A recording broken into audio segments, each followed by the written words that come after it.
गंजाम जिला आसिका अबकारी पक्षर बेआईन मद प्रस्तुति स्थान में चढ़ाऊ कर आज सकाळु बालेसिरा ग्राम निकट चली बेआईन देशी मद प्रस्तुति भाटी में चढ़ाऊ कर 4500 लिटर पोच नष्ट करने सह 100 लिटर मद जबत कर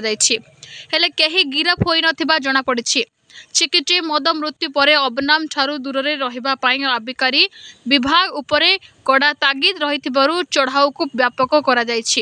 तेबे आज विशेष सूत्रु खबर पाई आसिका अबकारी विभाग इन्स्पेक्टर डम्प्रुधर हरिजन नेतृत्व में रवींद्र नाथ विश्वाल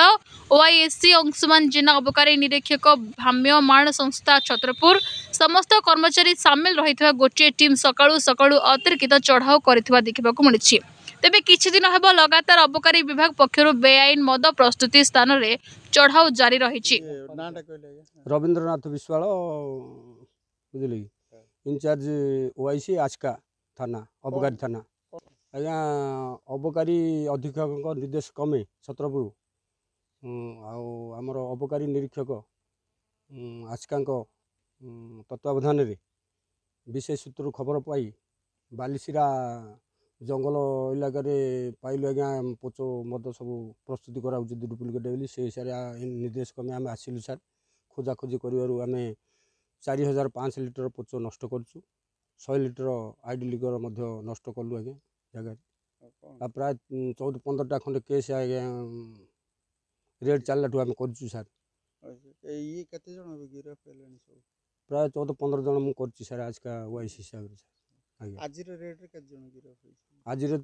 रेट रे किए गिरफ होनी सार सब तो दौड़ी पड़े आज्ञा जंगल रास्ताटा बालीसिरा हरिजन बस्तीर लोक मैंने सब ये हजार हजार लिटर आज्ञा पोच देखिले तो 4500 लिटर आम नष्ट कलु 100 लिटर चोरा मद नष्ट कर तेणुक चलो सार आम अबकारी हाँ अधीक्षक निर्देश कमे आहरी आमर रेट जोरजार चलू सार हाँ हाँ रोसे चलता सार अब डिक्ची पत्र गुड़ाए आम जबत कलु हाँ दौड़ी पड़े सार सागे सागे से खबर मिल जाऊँ दौड़ी पड़े धरिया चेष्टा कलु से तो धरी है सार हाँ अस्त्र शस्त्र सार धरता कम लोक हाँ विपदजनक सार देखुं सार जंगल रास्ता इलाका बहुत विपदजनक रास्ता। आसिका गंजाम मनोज कुमार साहू को रिपोर्ट संघर्ष टीवी।